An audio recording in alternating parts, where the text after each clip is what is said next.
Okay, I need to check to be sure. Um, it's live on LinkedIn.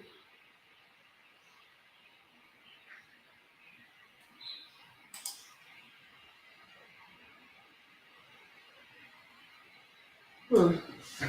It's still saying wait for host to start.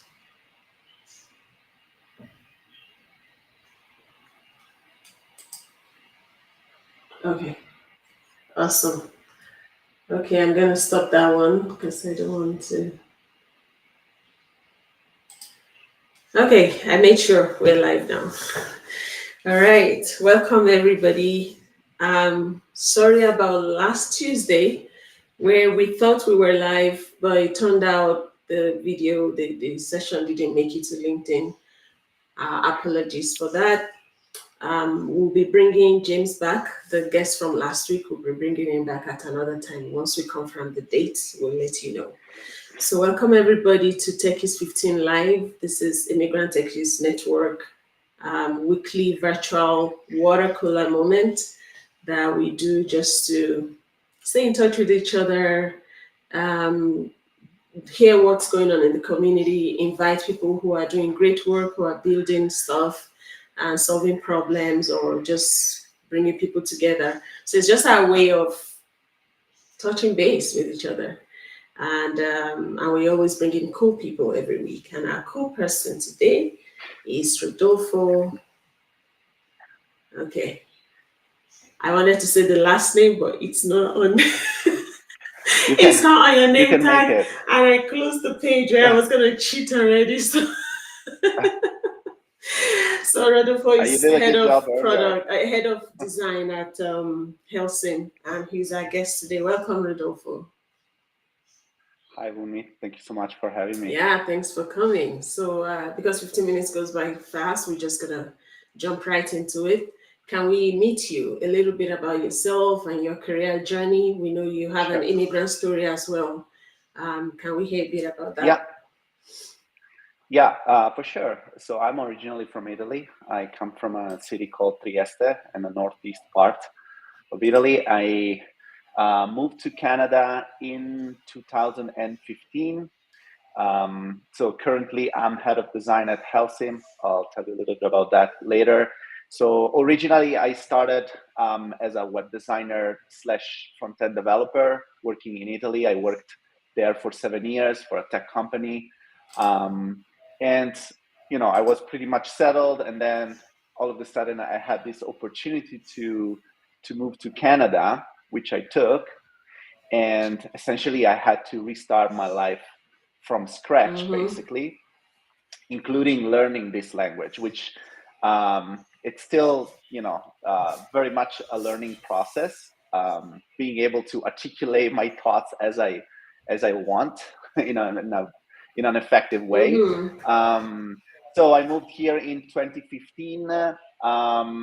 First step was becoming comfortable with the language. So I took like full-time English classes um, at U of C in Calgary, and then I actually took a web developer program at SAIT in 2016 because, as I said, I always felt myself as a designer. That's Mm-hmm. how I see myself, but I ended up coding for most of my career, like the front end development side of things. So HTML, CSS, and a little bit of JavaScript. Did you have And so when any I moved here, I wanted to get. design training before coming to Canada? I took different courses Mm-hmm. back in Italy. I started with Photoshop back in 2006 because at that point that was like probably the most common starting point if you wanted to start up a career in digital design. So I took Photoshop, Illustrator, Flash at that point. And then I started like getting passionate about HTML and CSS and the coding side. And at the same time, I started specializing myself in web design. And so that's what Mm-hmm. that was what I did for like 7 years in Italy, working for that tech company. I was mainly a web designer and a front end developer. So when I came here, I wanted to get better at programming. So I went to SAIT and I took web development. And that was a short program. It gave me the opportunity to take an internship that I did at Evans Hunt, a digital agency here in Calgary. But then I started working for Helcim, which at that point was a very small company, 20-ish people. And now we grew up to, like, now we are about 160 people. So we how does that feel? How does that feel to be part of something amazing like that and to watch it grow? Yeah, it's great. It's definitely great. When I joined, everything was a little bit wild. Like we were just 20 people around the company, so not much. Like the environment wasn't much structured. There weren't like levels, like hierarchy levels. I would just go straight to the CEO to ask for feedback. And so it pros and cons, because at that time we were dreaming of the stage where we are now, where everything is much more structured. We have managers, we have like processes in place, but it's pros and cons in both stages. And so I was the first designer joining the company. Again, I was doing most of the design and the front-end development. And then I had the opportunity to step up into management and start building a team around my function. And currently I manage two teams. One is the product design team. So think of user experience and user interface design, working with product and kind of embedded with development as well. And the other team is a brand design team that works closely with marketing. So we action all the marketing channels. We do continually brand development initiatives. So it's kind of very different. So it's both. The way I see design is like defining the whole sort of like journey for our merchants from a brand and product experience perspective. And by the way, just like I quickly mentioned, Helcim. So we provide payment technology to our merchants in Canada and the US. And our product essentially consists of an ecosystem of tools that enable businesses to accept payments, whether they process in person or online. So that's essentially, we are a payments company similar to others like Square or PayPal or Stripe. Right. And by Canadian people. Right. So how would you say the design space has shifted in the past 10 years that you've been working in this space in Canada? What have you seen come and go? And what's the prediction of what the future of design might be? I know that's like a whole TED talk. Yeah. But no worries. I think so. The way I see it, which might be different from the way other leaders see that, is design essentially can give a company an edge by adding not only a great experience to the product, but also can elevate the product to make the experience delightful and more enjoyable.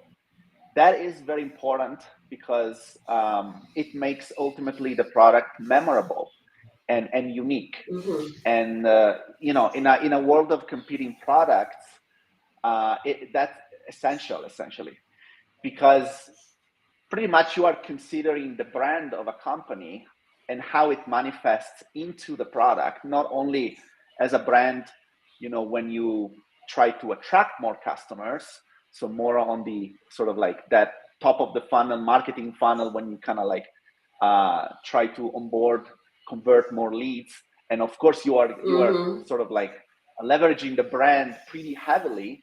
So, but also how can we manifest the brand inside our products by providing a very delightful experience, not only a great usable experience. So that's how I see the role of design in a tech company, sort of like 360 degrees, not only from a marketing perspective when it comes to sales and attracting and converting leads, but also how to make the product unique so that people will stick on it and will not go to the competition.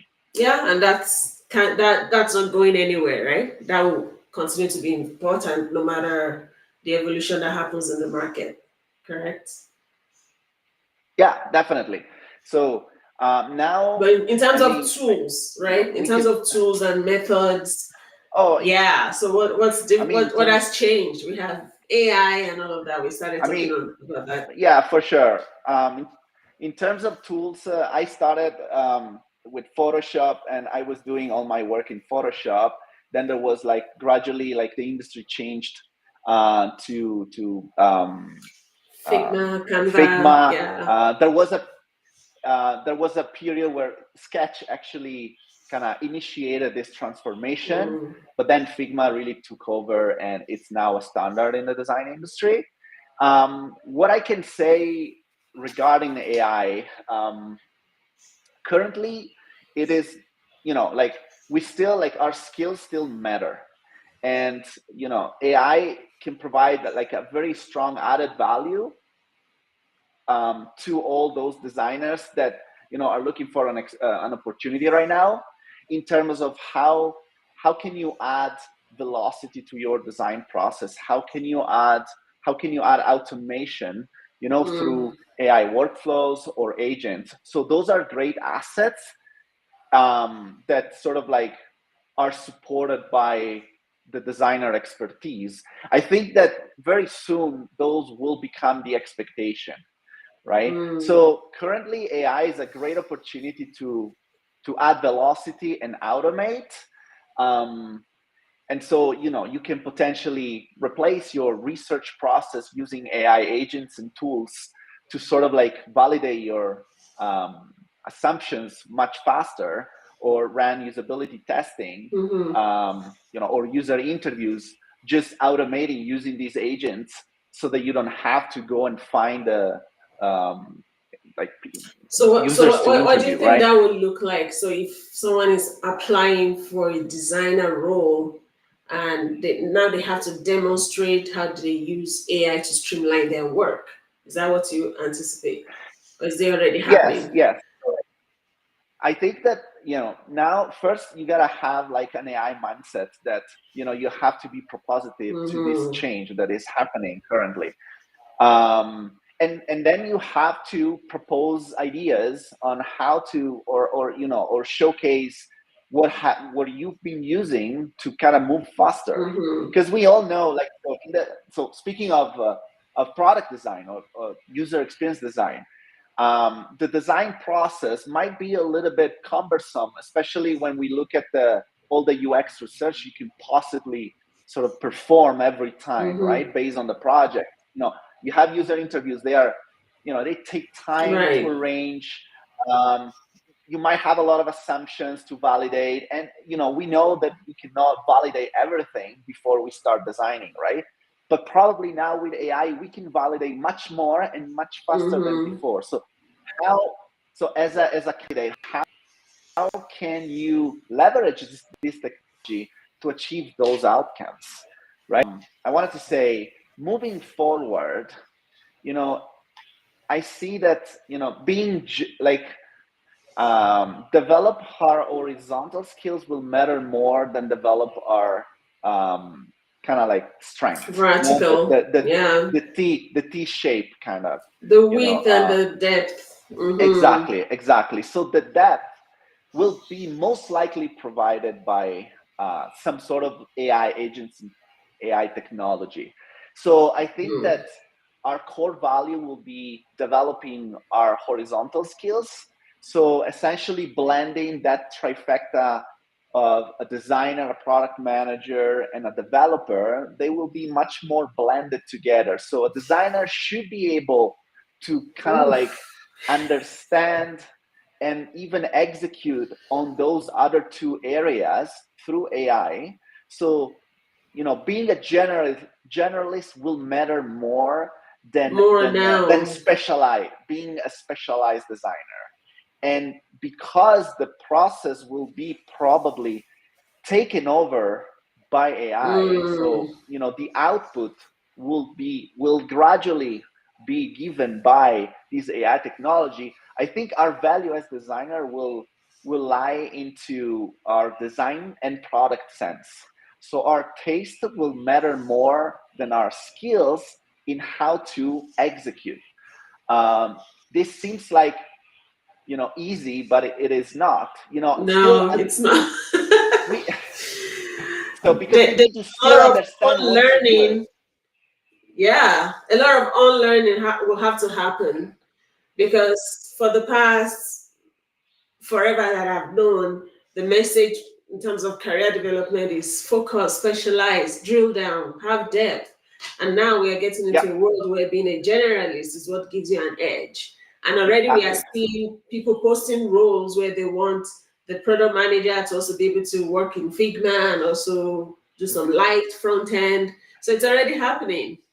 Totally. And to be honest, like even without AI, product management and product design, they have a lot of aspects in common. Yeah, But a now lot with of overlap. AI, you also incorporate the development part of it, and there are a lot of no-code tools. There is this vibe coding kind of like now going around, Yeah. right? So because the output matters more than the process, so it doesn't matter who Mm, does it because no humans do it, right? It's an AI. right, So it right, matters right, more right. the idea, the taste, and how you get there, right? And I think that technology will help a lot with the output.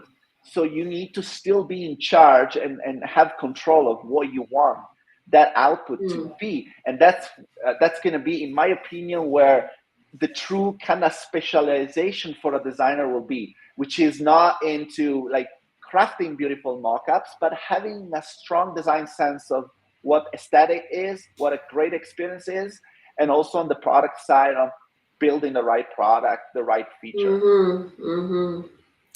Wow, we could go on and on and on this topic. But there's something I wanted to ask before we go. And if Yeah. anybody has a question, please put it in the chat. If we can ask one question, maybe. There's a question there, but you've already answered it. So what is one thing you wish you knew when you just got to Canada? Something you know now that you wish you knew then. What do you think that would be? I mean, the like a funny answer is English, but uh, if I and I'm saying that because I know, like, if the audience is mostly immigrants, I know how much they relate to this. Yeah, totally, uh, totally. but it's a good question. I think because I started in a small startup, I had sort of like the right previous experience already, which was more generalist. But I think that if you're aiming to work for a more established company, having like, and this was before AI though, having like a Mm, strong specialization would have been necessary, and that's what I probably would have liked at that point if I wanted to work for a bigger company. But mhm. now, as we said, things started to change. Um, but in terms of, I don't know, like, Just yeah, just like any something that a lot of times when people see what we are doing at Immigrant Techies, they'll be like, "I wish this existed when I got to Canada 2 decades ago or 10 years ago or something." So just a thought of some of the things you struggled with then, but we have I mean, resources for them now that people yeah. don't have to go through the So same process. Yeah. I remember when I first arrived here, I wanted to get to know the market. I needed to learn everything, how the job market works here, the industry. So currently, I'm also doing mentorship to the Calgary Immigration Society, to newcomers, immigrants, newcomers, Mm-hmm. to provide that level of information because I would have loved to have it at that point. Right. Um, but I guess like doing some initial networking will be absolutely fundamental. My like one feedback that I can give to all those immigrants, but not only immigrants who are trying to get to land on a job in design is like your portfolio means everything. And I would just focus on applying as much from an application standpoint, but then you got to provide quality in your portfolio in how you show your work. Because like, you know, I know that most of the time people give you a different advice there. Like you got to focus on your application, put a lot of quality and customization. Some customization is good, but at the end of the day, you got to just apply as much as possible to as many companies as possible, to sort of like increase the opportunities to land on an interview. But then you have like your application needs to be supported by a very strong and solid portfolio. And I don't know if we have time to go through some quick feedback around like strong portfolios, but maybe not. But that was. I mean, if you have time, it's fine. Yeah, if you are okay with it, I'm good. Totally. So speaking of product design portfolios, so UI UX, most of the in basically 99% of times, portfolios are, you know, the case studies are super long and they're treated like research archives. So just to let you know, nobody reads that. Okay, so they need to be quick to scan. They need to be heavy on outcomes, and most importantly, your visuals should dominate. So having sharp visuals that really celebrate the solution is core. And having a very strong visual design that sort of like is reflected in the output is really important, because it's pointless to go through like this, like, you know, scrolling all these research, and then you see some, you know, very small mock-ups that show the solution. You know, it doesn't really matter how much you spend on research if you cannot properly translate it in the solution, right? And so in general, these case studies should be treated as a landing page of a product, right, not as a research archive. So again, quick to scan, heavy on outcomes, and having sharp visuals.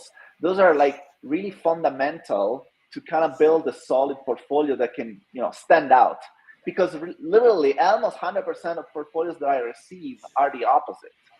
And so it's, you know, there's a lot of filtering that happens top of the funnel of all the candidates because of their portfolios. You know, then it becomes secondary. And you don't have a lot of time to spend on each one, right?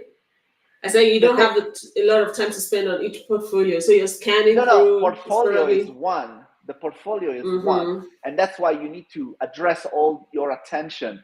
The application can be, you know, fast tracked, so you can like, you don't need to customize everything in an application, because if you apply for a UX design job, I will go straight to your portfolio first. Your resume and cover letter will be secondary. So I'm not saying don't customize anything. You can customize maybe a paragraph of your cover letter, but your portfolio is the key of your application. So apply more to more companies and focus on building a solid portfolio that can help you land on an interview. And then when you are on, like, when you are called for an interview, it's up to you. That's, you know, all your portfolio doesn't matter anymore. You have to go through the process, do the technical challenge, and, you know, and make it till the end. But to land on an interview, focus on your portfolio, not as much as on your application, and try to apply as much as possible. Wow, this is gold. I mean, lots of good stuff we talk about, and it's great to hear them being reiterated by you. Yeah, this is awesome. We do have a monthly event as well that lasts an hour. So we probably will be bringing you back for something longer, because there's just a lot. I can tell there's a lot you can learn from you. All right. Thank you so much, Rodolfo. And how can people reach out to you? Where can people find you if you want to be found? Sure. On LinkedIn. LinkedIn is essentially my last name, Ferro Casagrande, without dots or other characters. Yeah, they're gonna see it right on this on the Yeah, event page. and they can add me. Yeah. They can add me on LinkedIn. I accept everyone, and then I'm always happy to have coffee chats with junior designers or newcomers, immigrants that just moved here. Awesome. Thank you so much, Rodolfo. Thanks everyone for Thank you joining very much. us. Thanks Sorry for having me. we went a little bit beyond 15 minutes today, but we just couldn't stop. Awesome. Thanks for coming, Rodolfo. Bye everyone.